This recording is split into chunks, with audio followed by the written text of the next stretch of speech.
The twin suns of Varek shone over a city built from stone and crystal, its towers glowing faintly like fire trapped in glass. It was a day of peace after a long and bitter war between humans and the Varexian Empire. Inside the Grand Hall, warriors, generals, and envoys from both species gathered around a round table made of black marble. The air was tense, thick with pride and silent judgment. No one trusted the other side fully yet, but the treaty demanded cooperation. That was when Captain Reed entered the hall, his footsteps echoing across the floor. His armor gleamed in the light, dented and scarred from battles fought far from this planet. Every mark told a story. Among the Varexian nobles, whispers rose. They found the human soldiers' armor crude and heavy compared to their smooth ceremonial suits made from biocrystal that shimmered like water. The queen's daughter Lysera stood beside the throne with her chin high and eyes sharp like a blade. She was tall, elegant, her silver-blue skin reflecting the sunlight through the windows. Her people saw her as both beauty and authority, someone born to lead. But when her gaze fell upon Reed, amusement lit her expression. "So this is the human hero they send," she said, her voice carrying across the hall. "A warrior who hides behind metal shells. Do you fight your battles or does your armor fight for you?" Laughter echoed among the Varexian soldiers, their voices soft but cutting. Reed stood still. He did not react or raise his voice. He only looked at her once with calm brown eyes that did not hold anger, only a quiet kind of understanding. He bowed his head slightly to the queen and remained silent. Lysera frowned. She had expected the human to defend himself, to argue or boast, but instead, he stood still like a mountain. That made her even more irritated. "Does the human warrior not speak?" She pressed, her tone sharp. Reed finally answered, his voice steady and low. "I speak when words serve a purpose, Your Highness. Today I'm here for peace, not pride." The words were plain, but they struck something in the air that silenced the laughter. Later, after the meeting ended, Reed walked out to the training courtyard. The humans and Varexians had been ordered to begin joint drills to learn each other's ways. He began helping his team check their weapons and armor, quiet and focused. Lysera, still annoyed, followed him from the balcony above. She wanted to see what made these humans so special. To her, they were reckless creatures from a violent world, always covering themselves in machines and armor as if afraid of their own weakness. When the drills began, she noticed something strange. The humans moved differently from the Varexians. They lacked the smooth grace of her people, but there was purpose in every motion. When one stumbled, another helped him up without hesitation. When Reed gave a command, it was simple, clear and without arrogance. He trained beside his soldiers, not above them. Lysera felt a small sting of confusion watching this. Among her kind, leaders did not fight beside soldiers. They commanded from safety. Yet here was a human captain with scratches on his armor and dirt on his face, doing the same work as the rest. At dusk, when the drills ended, Reed removed his helmet and sat by the edge of the courtyard, cleaning the dust from his armor. His eyes were tired, but there was a strange peace in them. Lysera stepped down quietly, her curiosity getting the better of her. "You fight in that heavy thing all day?" she asked, her tone less mocking now. Reed looked up and gave a faint smile. "It's not the weight of the armor that matters," he said. "It's what you carry inside it." Lysera tilted her head, pretending not to understand. "Inside it? You mean your body?" she asked. Reed shook his head. "No, what you fight for. Every mark on this armor means someone lived because I didn't give up." For a moment, silence stretched between them. Lysera looked at the dents and scars on the armor again. They no longer looked crude. They looked like memories of pain and courage pressed into metal. Before she could reply, the Queen's guards called her name. She straightened up quickly, hiding the strange feeling that had begun to stir in her chest. "You speak strangely, human," she said, turning to leave. "Maybe that's why your kind keeps surviving." She walked away, but her steps slowed before the doorway. She turned one last time and saw Reed still sitting quietly under the fading twin suns, polishing the same armor she had mocked only hours ago. That night, Lysera could not sleep. The image of the human warrior kept returning to her mind. The way he had looked at her, not with pride or fear, but with calm eyes that saw something deeper than her title or power. For the first time, she began to wonder what kind of world had shaped men like him, and what kind of heart could wear such scars so silently. The next morning began with the sound of engines echoing across the hills outside the Varexian capital. Human patrol units were preparing to scout the burned valleys, where old battles had left nothing but blackened metal and shattered stone. The war had ended, but some creatures born from radiation and alien tech still roamed the ruins. Lysera stood by her window, watching from the high balcony as the human soldiers lined up near their transports. Her eyes followed Captain Reed, who checked his squad with quiet focus. He said little, but everyone listened when he spoke. His calm voice seemed to bring order to chaos. Lysera did not know why she cared to watch. She told herself it was only curiosity, but part of her wanted to see if the man behind that armor was really as strong as he appeared.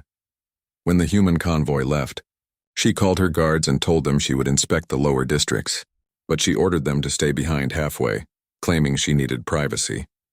Once alone, she used her cloak's field generator to hide her light form and followed the convoy from the air. Her small skimmer drifted behind the last vehicle at a safe distance. The wind carried the dust of old battlefields, and the world below looked like the skeleton of a war long dead. Hours passed before the humans stopped near a cluster of ruined towers. Reed stepped down and gave quiet instructions. The squad began sweeping the area, scanning for signals. Lysera hid her skimmer in the rocks and moved closer on foot. She crouched behind a fallen pillar, watching how the humans worked. They were careful, moving like they had done this many times before. Even without orders, each soldier knew what to do. When one stumbled on loose ground, another reached out and caught him without hesitation. It was simple teamwork, but there was something honest in it, something she rarely saw among her people, where pride often came before unity. A sudden sound broke the still air. From the wreck of an old crawler, 3 creatures crawled out, mutated remains of what once were machines. They were fast, covered in sharp metal limbs, and their red lights flashed like angry eyes. The humans reacted instantly. Reed shouted for cover and raised his weapon, firing in short bursts. The creatures screamed in mechanical rage, moving toward the nearest soldier. Lysera froze, her heart pounding. She had seen combat before, but this was different. The humans fought not with panic, but precision. Every shot counted. Every move was to protect each other. One of the creatures leapt over the barricade, slamming into a soldier. Reed ran straight into danger, tackling the thing off his man. His armor sparked as claws tore across his chest plate, but he kept fighting, using a knife to strike through the joint of the monster's limb. When the fight ended, smoke and dust filled the air. 2 soldiers were wounded, and Reed's armor was cracked open near his shoulder, bleeding from the impact.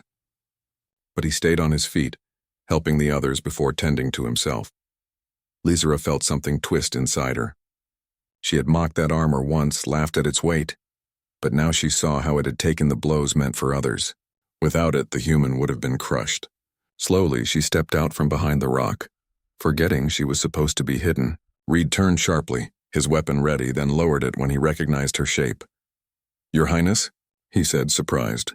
"You shouldn't be here." Lysera looked around at the scorched ground and broken machines. "I came to see how humans fight," she said softly. "Now I see."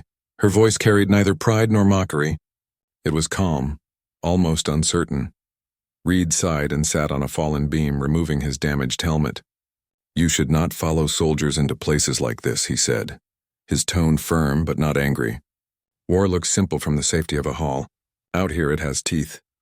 Lysera nodded, her eyes still on his cracked armor. "And yet you walk into it every day," she said. "Why?" He looked at her for a long moment. "Because someone has to," he said finally. "If we don't, others will pay the price." The wind howled between the ruins. Lysera lowered herself to sit beside him. "My people fight for glory," she said slowly.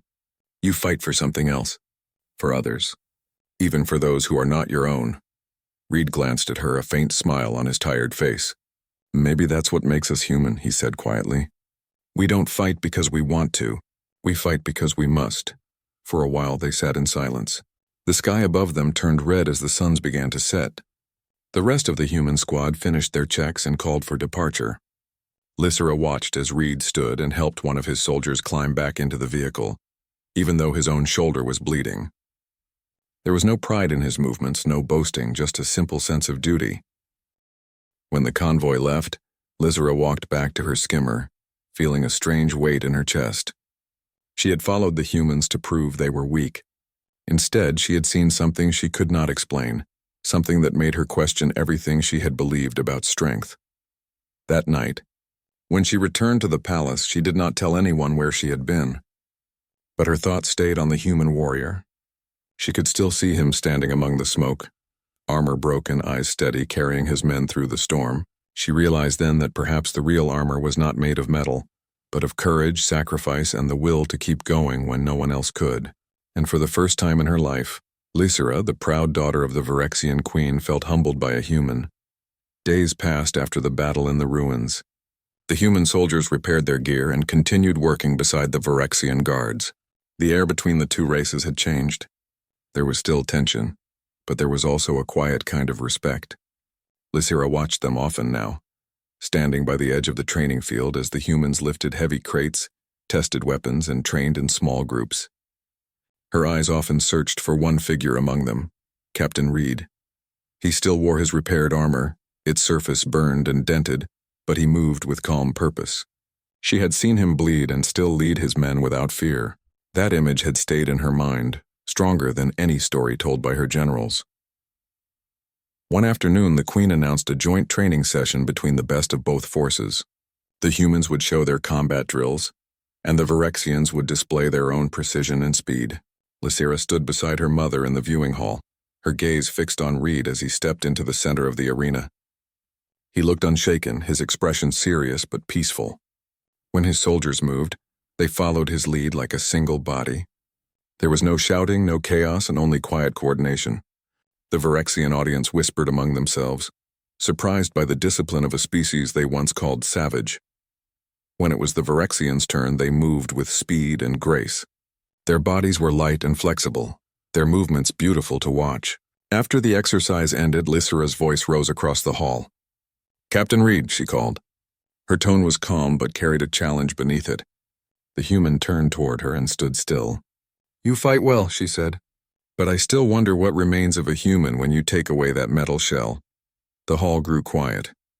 Even the soldiers stopped talking. Reed's eyes met hers for a long moment. Then he nodded slowly. "If that is what you wish to know, Your Highness, I will show you." Without hesitation, he began removing his armor piece by piece. The sound of metal clasps echoed in the hall. First the chest plate, then the arm guards, then the heavy boots. The air felt heavy as each layer fell to the ground with a dull thud. When he stood in the center, wearing only his combat uniform, the scars on his arms and shoulders caught the light. They were not marks of shame. They were proof of survival. Lysera's lips parted slightly. She had expected him to look smaller, weaker without the armor. But he stood taller somehow, as if the weight of the metal had hidden his true presence. His body was not perfect or shining like a Phyrexian warrior's, but there was strength in it. Strength built from pain, endurance, and a lifetime of facing fear and refusing to break. Reed looked at her quietly and said, "Armor protects the body. But what keeps a warrior standing is not steel. It is purpose." The hall remained silent. Lysera felt her heart beat faster for reasons she could not explain. For the first time she saw the man, not the machine. Every scar on him was a story she could not read, yet she wanted to know them all. "You speak of purpose," she said slowly. "But what purpose makes a human fight wars on worlds that are not their own?" Reed looked down for a moment, then lifted his gaze again. "We fight so that others don't have to," he said simply. "Sometimes peace must be built by those willing to stand in its way." Something shifted in Lysera's chest. His words felt too heavy to ignore. Around her, the Phyrexian soldiers remained still, uncertain whether to admire or mock this strange human who spoke like a philosopher. But no one laughed. Reed's calmness had stolen their breath. Lysera walked down the steps, stopping a few paces from him. The light from the ceiling fell between them like a line neither dared to cross. "You believe strength comes from pain," she said. "Then your kind must be the strongest in the galaxy." He gave a faint smile, tired but sincere. "Strength comes from what you protect, not what you destroy." The Queen finally spoke from her throne, breaking the silence. "Enough of this display," she said, her tone firm. "We came here for cooperation, not contests." Reed bowed slightly and began putting his armor back on, piece by piece. Lysera stood still, her eyes never leaving him. When he was done, he turned to leave the arena, but for the first time she felt the need to stop him. "Captain Reed," she said quietly. He paused. "You have my respect," she said, the words almost strange on her tongue. He looked back, gave a short nod, and replied, "Respect is earned, Your Highness, not taken." Then he walked away, leaving her standing there with her thoughts. That night, Lysera could not focus on her royal duties. The image of the human soldier removing his armor replayed in her mind again and again. His calm voice, his steady eyes, and the stories written in the scars across his skin haunted her. She had once thought humans were loud, reckless, and proud, but now she realized there was a kind of silence in them, a deep strength that did not need to be shown. For the first time, she wondered what kind of world created people who could fight endless wars and still speak of peace. She did not have an answer. She only knew that when he took off that armor, she had seen something she had never seen before, not weakness, but truth. The next day began under a heavy sky. Thick gray clouds rolled across the horizon of Verex, darkening the bright twin suns. A storm was coming, one strong enough to tear through the mountain passes where a joint human and Verexian patrol had been sent to secure an old outpost. Captain Reed led the humans while Lysera, insisting on proving her worth, joined the mission against her mother's advice. She told herself it was duty, but deep inside she wanted to understand the man who had stood before her unarmed and unafraid. The convoy climbed the narrow ridge as the first thunder echoed through the sky. The wind carried dust and static, biting at their faces. Reed's voice came through the communicator, calm and steady. "Stay close. We make for the ridge shelter before the lightning hits." Lysera walked beside him, her cloak whipping in the storm. Every now and then she glanced at him, the same quiet determination in his eyes even as the storm grew wilder. When the first lightning bolt struck the cliffside, the ground trembled. Rocks began to slide from above, crashing down onto the path. One of the Verexian soldiers lost his footing and nearly fell. Reed reacted without thinking. He grabbed the man's arm, pulling him back just as the ledge gave way beneath his own boots. The edge crumbled and Reed slipped, falling hard against the rocks before catching a broken rail with his bleeding hand. Lysera dropped to her knees, reaching for him. "Hold on!" she shouted over the roaring wind. Reed's voice came through the noise.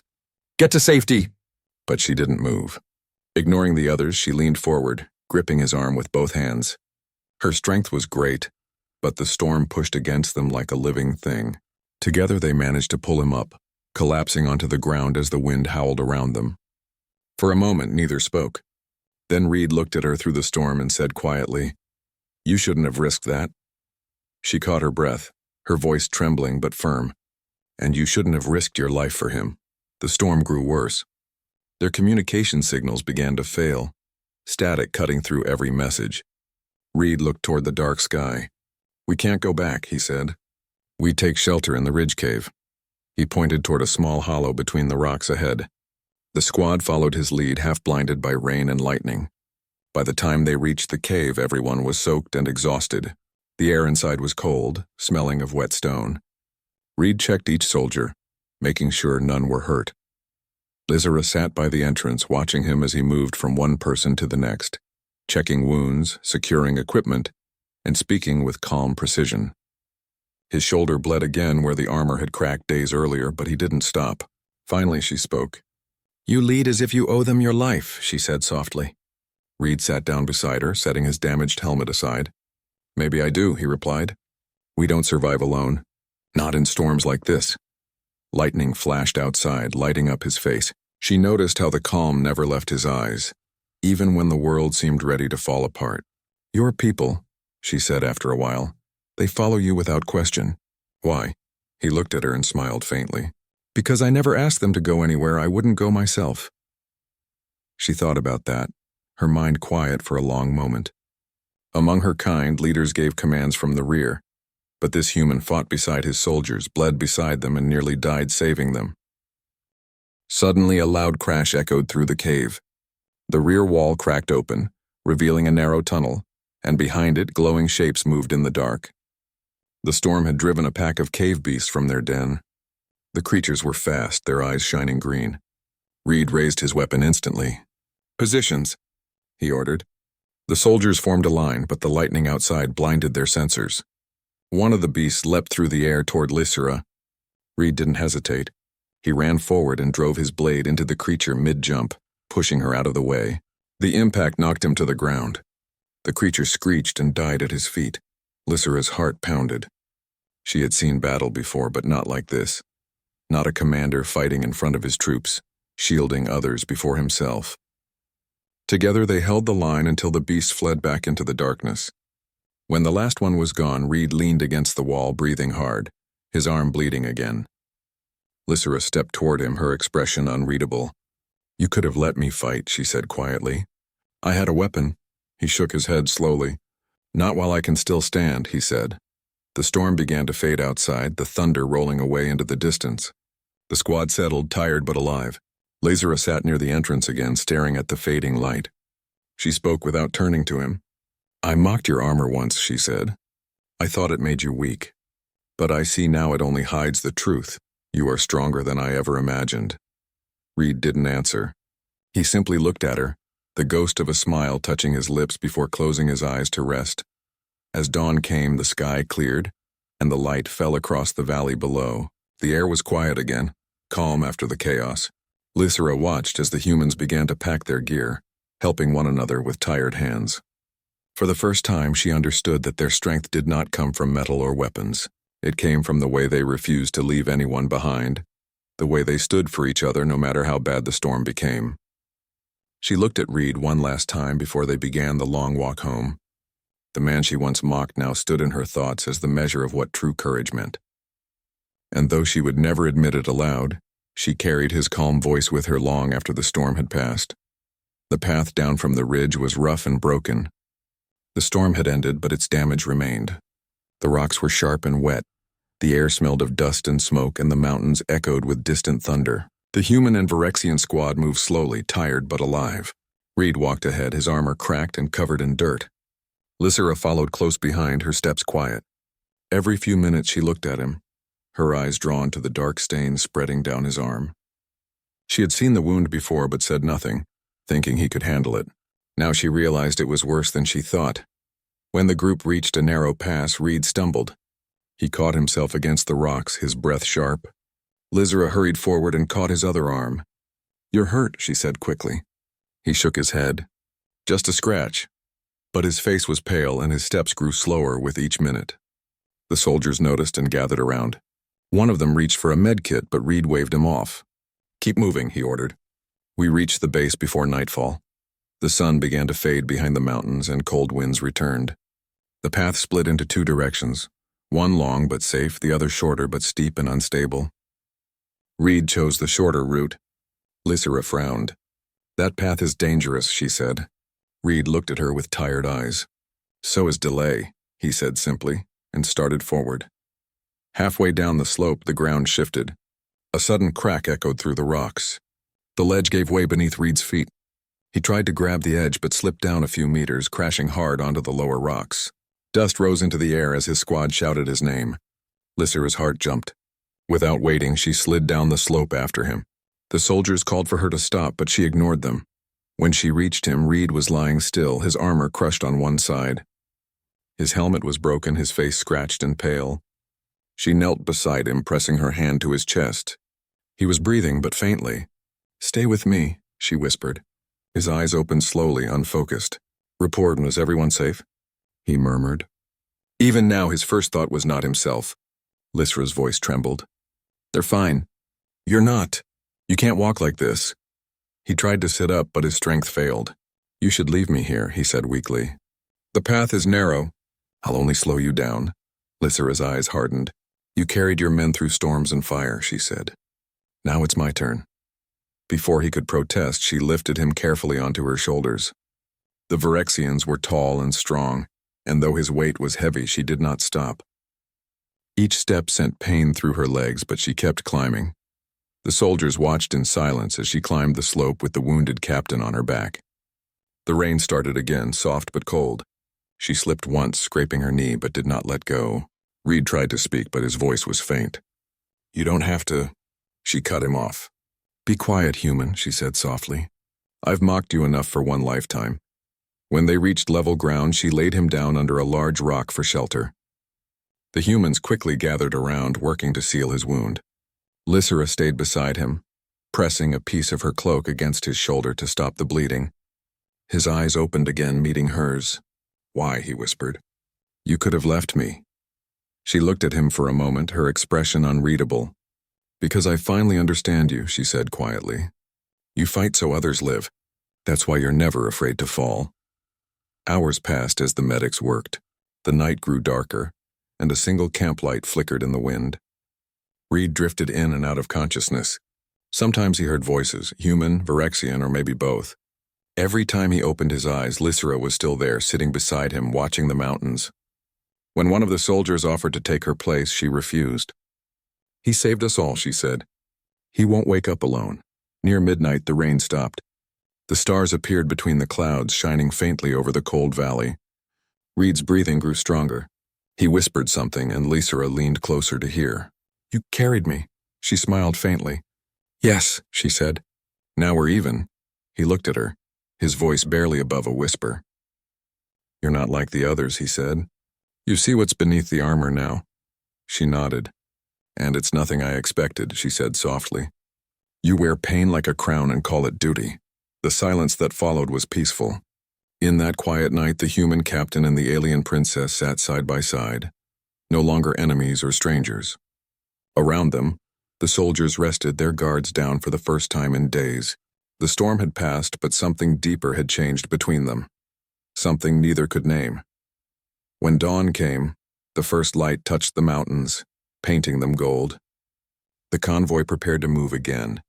Reed was still weak, but he insisted on walking. Lysera helped him to his feet, supporting him as they made their way back to the path. The others followed behind, quiet and respectful. No one spoke of what had happened during the night. But every soldier, human and Virexian alike, had seen the same thing. Two warriors from different worlds, bound not by command or duty but by understanding. As they reached the ridge, Reed paused and looked at her. "Thank you," he said simply. Lysera looked back, her voice soft but steady. "You once told me armor protects the body, not the soul," she said. "Now I know what you meant. Sometimes the strongest thing a warrior can do is not to fight alone." The human medical camp was quiet that evening, resting under the orange glow of the twin suns. Machines hummed softly, carrying the sound of life through the narrow tents. Captain Reed lay on a narrow bed inside one of them, his arm bandaged and his armor placed neatly on a nearby rack. The metal plates looked strange without him inside them, as if they had lost their purpose. He had been unconscious for nearly a full day, drifting in and out of shallow dreams filled with thunder, light, and a single voice that kept calling his name.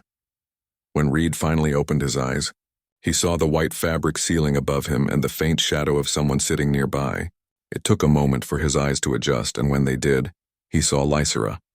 She sat quietly at his bedside, her posture straight but her eyes softer than he had ever seen. For a moment, he thought he was still dreaming. "Your Highness," he whispered weakly, "what are you doing here?" She looked at him, her expression calm but distant. "Checking on the man who refuses to rest," she said softly. "You have made my healers nervous. They say you tried to stand even with fresh stitches." Reed gave a faint smile, his voice rough. "Old habits, hard to break." There was silence for a moment. Outside, faint voices of soldiers drifted through the tent walls. Lysera looked toward his armor and said, "It's strange. I used to laugh at that shell. Now I see it differently." Reed followed her gaze. "It's just metal," he said. "But sometimes metal remembers more than we do." She turned back to him. "You mean the scars?" she asked. He nodded slowly. "Every mark on that armor means someone came home. That's why I keep wearing it." Her eyes softened. "You carry others' pain as your own," she said quietly. "I've seen leaders run from that weight. You walk straight into it." Reed looked at her, his tired smile fading. "Someone has to," he said. "Peace doesn't protect itself." For a while, neither spoke. The air between them was filled with quiet understanding. Lysera reached out and gently touched the metal plate lying beside the bed. The cold surface reflected her face faintly. "When I was a child," she said, "my mother told me that strength means never showing weakness. But after meeting you, I'm beginning to think she was wrong." Reed watched her hand rest on the armor. "Strength isn't hiding pain," he said softly. "It's carrying it and still choosing to be kind." She looked at him with a faint smile. "You speak like a philosopher, Captain, not like a soldier." He laughed weakly. "Maybe because soldiers see too much. You start to think about what it all means. She hesitated, her eyes tracing the lines of his face. He looked older now, worn by battles yet calm in a way that made her chest tighten. She rose slowly from her chair and walked toward the tent entrance. "You should rest," she said. "Your men will need you soon." But as she reached the flap, she paused and looked back. "You once told me we all wear armor that isn't made of metal," she said. "What about yours, Reed? What do you hide behind?" He looked up at her quietly. "Memories," he said after a long pause. "Some good, some bad, but they keep me standing."